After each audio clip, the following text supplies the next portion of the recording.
Assalamualaikum warahmatullahi wabarakatuh. Alhamdulillahi rabbil alamin wa bihi nasta'in ala umuri dunya waddin. Wassalatu wassalamu ala sayyidina Muhammadin wa ala alihi wa sahbihi ajma'in. Rabbi shrah li sadri wa yassir li amri wahlul 'uqdatam min lisani yafqahu qawli, amma ba'd. Puji syukur kehadirat Allah Subhanahu wa Ta'ala atas anugerah di siang hari ini kita dipertemukan oleh Allah dalam rangka halal bihalal KKG KKM MI Kecamatan Adiwarna Kabupaten Tegal. Semoga niat kita dalam halal bihalal ini diberikan Allah hidayah, diberikan Allah kekuatan iman dalam menjalankan hidup di dunia ini. Amin ya rabbal alamin. Salawat serta salam semoga tercurahkan atas baginda Nabi Agung Muhammad sallallahu alaihi wasallam serta keluarga, sahabat dan kita umatnya yang mengharap kelak syafaat di yaumil qiyamah. Yang kami hormati Ustadz Ali Saifuddin, yang kami hormati Ibu Pengawas MI Kecamatan Adiwarna, Ibu Arhamah MPD, Ketua KKM Kecamatan Adiwarna, Ibu Siti Nurhayati SPD, Pengurus KKM Kecamatan Adiwarna, Pengurus KKG Kecamatan Adiwarna, Dewan Guru MI Kecamatan Adiwarna, hadirin hadirat yang dimuliakan Allah Subhanahu wa Ta'ala. Sebenarnya kehadiran saya di tengah Bapak Ibu sekalian sepertinya sudah lengkap. Maksudnya apa? Dari Ustadz Ali saya sudah lengkap dari kajian dari tradisi Nusantara, kemudian ada kisah-kisah Nabi, kemudian ada dari tirakat Riyadhah, sudah lengkap. Jadi saya di sini tinggal doa saja seperti itu. Ya, hadirin yang dimuliakan Allah Subhanahu wa Ta'ala.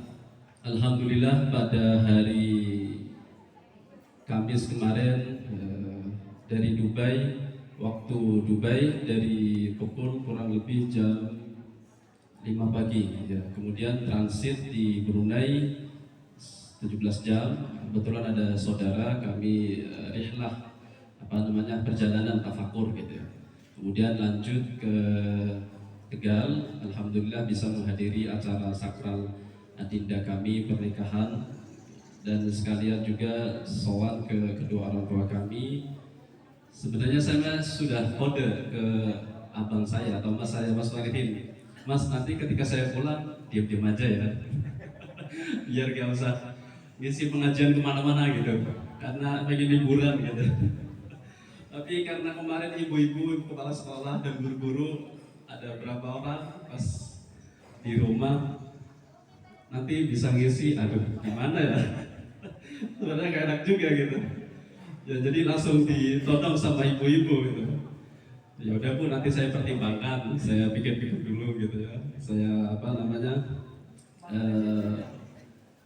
ikhtiar dulu seperti apa tanggung jawabnya. Tapi lagi-lagi saya memandang ada rasa khidmah atau rasa tanggung jawab saya sebagai murid Kiai Hasyim Asy'ari. Kita sama-sama dari Nahdliyin, keberkahan hidup kita bisa merasakan, bisa mengikuti apa yang telah diajarkan oleh Mbah Hasyim Asy'ari di bawah bimbingan lembaga ma'arif. Tidak mungkin saya bisa seperti saat ini. Jadi saya dulu tidak sampai bermimpi untuk menjadi imam masjid di Timur Tengah. Saya dulu SMP, SD negeri, kemudian SMP di NU Madrasatul Quran Tebuireng, kemudian SMA di SMA Wahid Hasyim NU lagi, kemudian perguruan tinggi di PTIQ Jakarta NU lagi, kemudian S2 di UIN baru tuh. Jadi dari bawah fondasinya sudah dari NU. Alhamdulillah saat ini juga masih NU. Sebagian orang berpendapat, wah ini dari Dubai berarti Wahabi gitu ya. Ya alhamdulillah saya masih NU. Dan Bapak Ibu perlu diketahui, antara Arab Saudi dengan Uni Emirat Arab memang beda negara.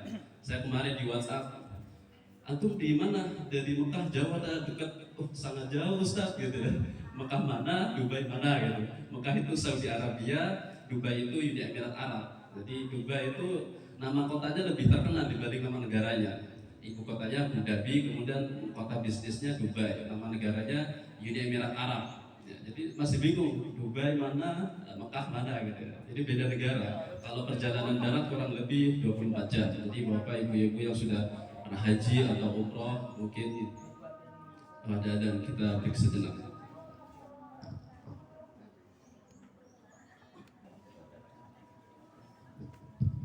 Ya baik, lanjut tadi pada halal bihalal siang hari ini tadi sudah dijelaskan dari A sampai Z. Saya hanya sedikit mengutip dari beberapa ayat. Hadirin yang dimuliakan Allah Subhanahu wa taala, segala sesuatu yang berkaitan dengan Al-Qur'an itu akan menjadi mulia. Saya ulangi lagi, segala sesuatu yang berkaitan dengan Al-Quran itu menjadi mulia. Apa itu? Yang pertama adalah bulan. Bulan Ramadan sebelum Al-Quran turun itu seperti bulan-bulan biasa. Jadi hanya ada 4 bulan yang diharamkan. Jadi bulan seperti biasa saja berpuasa. Tetapi Allah menurunkan di dalamnya Al-Quran. Maka bulan Ramadan menjadi promosi jabatan. Dia menjadi bulan mulia karena Allah menurunkan Al-Quran di dalamnya. Itu yang pertama. Yang kedua yaitu malaikat. Di sini ada Allah menurunkan Al-Quran melalui malaikat Jibril. Kemudian dari malaikat Jibril kepada Rasulullah. Malaikat Jibril sebelum Allah menurunkannya kepada malaikat Jibril itu malaikat biasa, hanya seperti bukan pemimpin malaikat tetapi anggota. Makanya di dalam surat Al-Qadr, tanazzalul malaikatu warruhu fiha, ruhul amin. Siapakah itu ruhul amin? Beberapa tafsir, beberapa mufassir menyebutkan bahwa ruhul amin itu yaitu malaikat Jibril. Langsung tuh naik jadi promosi jabatan menjadi pemimpin para malaikat. Ini malaikat Jibril. Kemudian yang ketiga, dari malaikat Jibril turun kepada Rasulullah Sallallahu Alaihi Wasallam. Jadi Rasulullah sebelum Al-Quran diturunkan kepada Rasulullah adalah Rasulullah Nabi, tetapi waktu itu masih berjalan proses atau masih belajar, belum derajatnya naik. Tetapi di sini Allah menurunkannya Al-Quran sehingga Rasulullah menjadi Nabi yang paling mulia, Nabi akhir zaman, Sayyidun Nabi, yaitu Nabi para pemimpin Nabi. Itu Rasulullah. Kemudian setelah Rasulullah, dari Rasulullah diturunkan kepada para umatnya. Umat yang terbaik adalah umat dari Rasulullah Sallallahu Alaihi Wasallam. Jadi siapa mereka yang belajar Al-Quran? Khairukum man ta'allama Al-Quran wa'allama. Mereka yang sebaik-baik belajar Al-Quran itu yaitu mereka yang belajar dan mengajarkan Al-Quran. Hadirin Bapak Ibu yang dimuliakan Allah Subhanahu wa taala. Al-Quran ini adalah sesuatu yang mukjizat. Ketika Allah turunkan kepada gunung, "Lau anzalna hadzal Qur'ana 'ala jabalin la ra'aitahu khashi'an."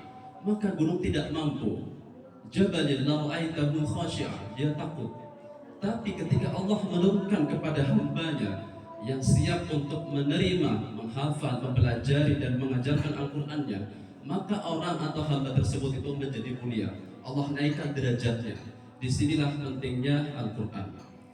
Data yang terbaru dari data statistik tahun 2019 dari Lembaga Perguruan Tinggi Ilmu Al-Quran Jakarta, dari 233 juta penduduk di Indonesia, 72,25% belum bisa membaca Al-Quran. Sudah bisa tapi belum betul.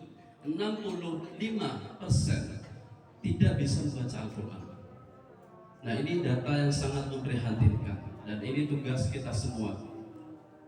Alhamdulillah walaupun saya di luar negeri, tapi saya bisa tetap untuk berkontribusi untuk negara Indonesia. Salah satunya adalah seperti kajian online dan lain sebagainya.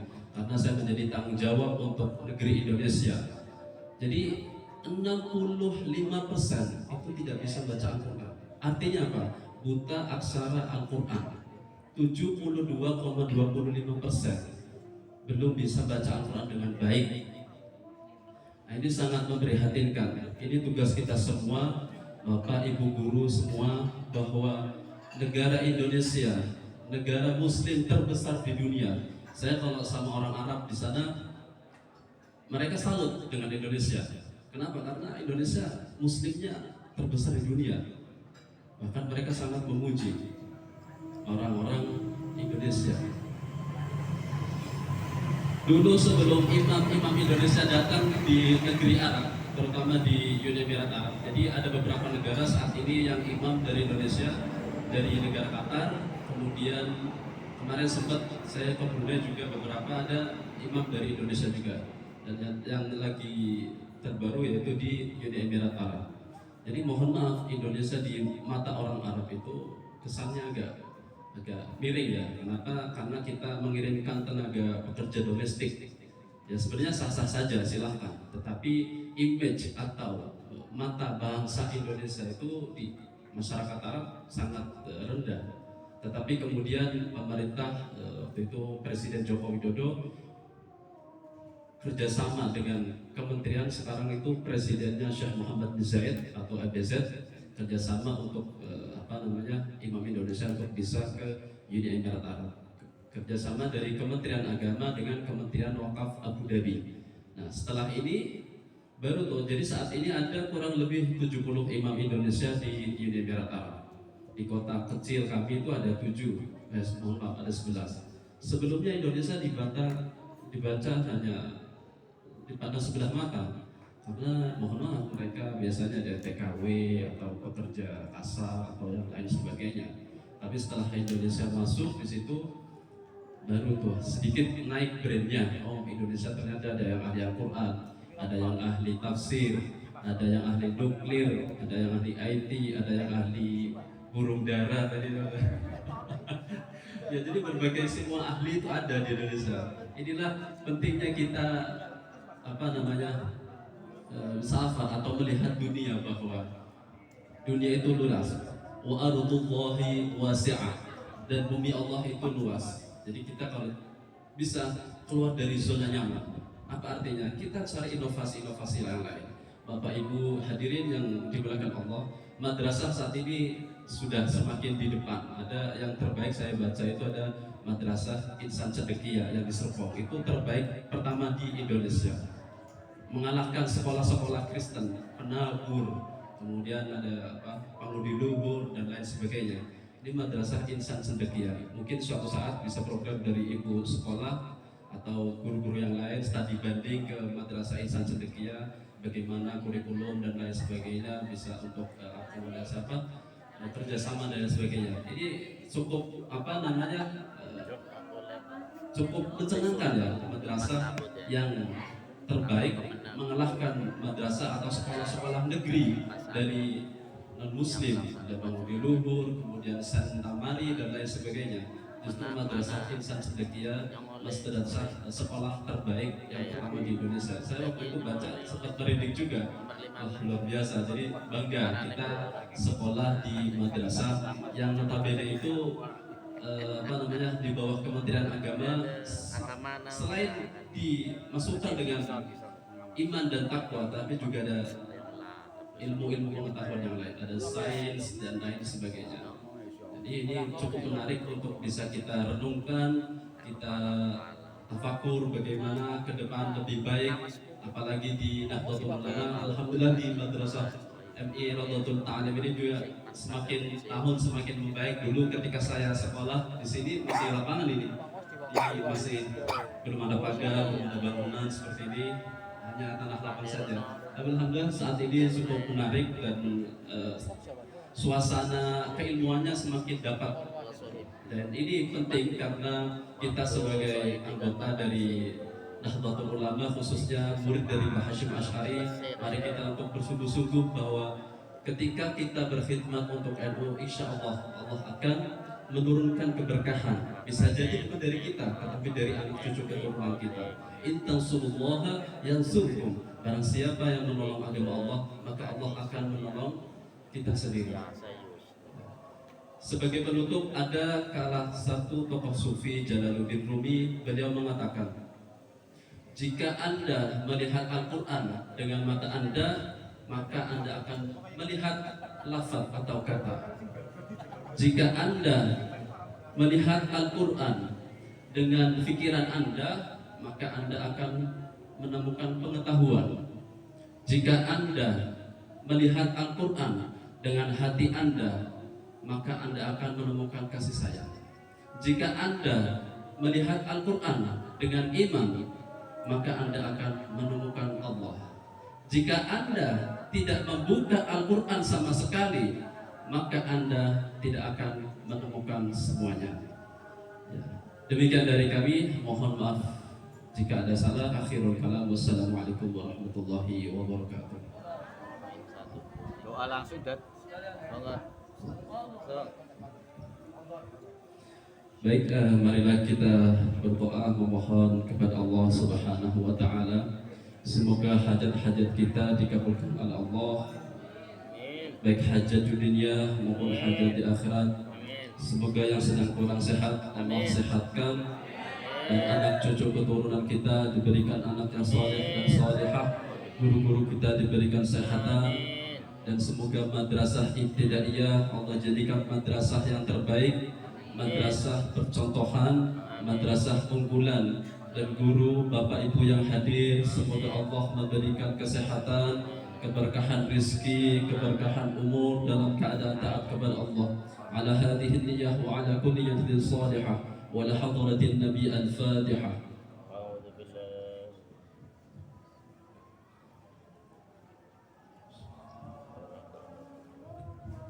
أعوذ بالله من الشيطان الرجيم. بسم الله الرحمن الرحيم. الحمد لله رب العالمين حمد الناعمين حمد الشاكر حمدا يوافي نعمه ويكافئ مزيدا. يا ربنا لك الحمد كما ينبغي لجلال وجهك الكريم العظيم سلطانك. اللهم صل على سيدنا محمد صلاة تنجينا بها من جميع الأهوال والآفات، وتقضي لنا بها جميع الحاجات، وتطهرنا بها من جميع السيئات، وترفعنا بها عنك على الدرجات، وتبلغنا بها أقصى الغايات من جميع الخيرات والحياة بعد الممات. اللهم اجعل لنا وأولادنا وتلاميذنا وذرياتنا من أهل العلم وأهل الخير وأهل القرآن وأهل العبادة وأهل لا إله إلا الله محمد رسول الله صلى الله عليه وسلم، ولا تجعلنا وإياهم من أهل الشر والضير برحمتك يا أرحم الراحمين. اللهم ربنا أنزل علينا مائدة من السماء تكون لنا عيدا لأولنا وآخرنا وآية منك وارزقنا وأنت خير الرازقين. اللهم يسر ولا تعسر، يسر لنا أمورنا كلها لا حول ولا قوة إلا بك. اللهم يا من لا يحتاج إلى بيان التفسير، حاجاتنا إليك كثير يا الله، حاجاتنا إليك كثير يا الله، حاجاتنا إليك كثير يا الله. ربنا هب لنا من أزواجنا وذريتنا قرة أعين واجعلنا للمتقين إماما. ربنا ظلمنا أنفسنا وإن لم تغفر لنا وترحمنا لنكونن من الخاسرين. ربنا هب لنا من أزواجنا وذرياتنا قرة أعين واجعلنا للمتقين إماما. يا الله بها، يا الله بها، يا الله بحسن الخاتمة. ربنا آتنا في الدنيا حسنة وفي الآخرة حسنة وقنا عذاب النار. وصلى الله على سيدنا محمد النبي الأمي وعلى آله وصحبه وبارك وسلم. سبحان ربك رب العزة عما يصفون، وسلام على المرسلين والحمد لله رب العالمين ببركة الفاتحة.